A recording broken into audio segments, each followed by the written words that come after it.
Hey, listen, when you do a story about a collector, you know what happens? Well, it brings out a whole bunch of other collectors. Now, you remember that Tim Wilson, he met a guy who was mad about those egg cups. Well, that brought him a letter from Doug Snook. Doug has, get this, 70,000 shells. He opens up to Tim Wilson. Doug Snook has spent his life chasing the secrets of the sea, looking for, but mostly discarding, shells, keeping the odd good one. The shapes and types and colours, I'm probably an artistic sort of person. There's other members of the family who have had the same problem.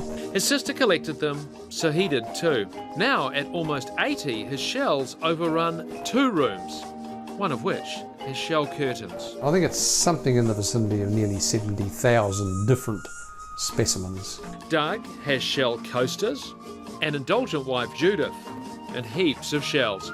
Big ones, small ones. A life's work that he took 2 jobs to fund. The value? I'd say $500,000. Each shell has a story. Picking up the water out of the canoe, and then we tip that out.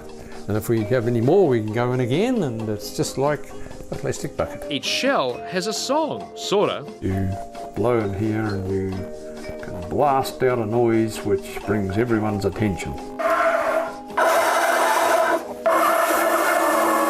I got to get some lessons. But here's the sad part. Declining health means Doug's shells must go. It's not an easy thing, but it's something you have to face, you know, and my wife keeps reminding me, you know. So this $500,000 collection will have to find a new owner, leaving Doug, well, shell-shocked. One more try.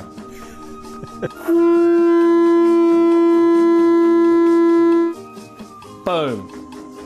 Very good. You know those drawers remind me of the Christchurch Museum, the Canterbury Museum, and you used to, as a kid, you would go along and open up the drawers, and even though even though you knew what was coming, it was either butterflies or bugs. Yeah. And the further down you went, the bigger the bugs, and you just went, oh my Lord, just like that. Isn't it amazing? Well, Another indulgent. And it's Why? funny you say that, because that is what they're hoping, that the shell collection can stay in New Zealand, maybe with a museum, maybe someone wants to buy it.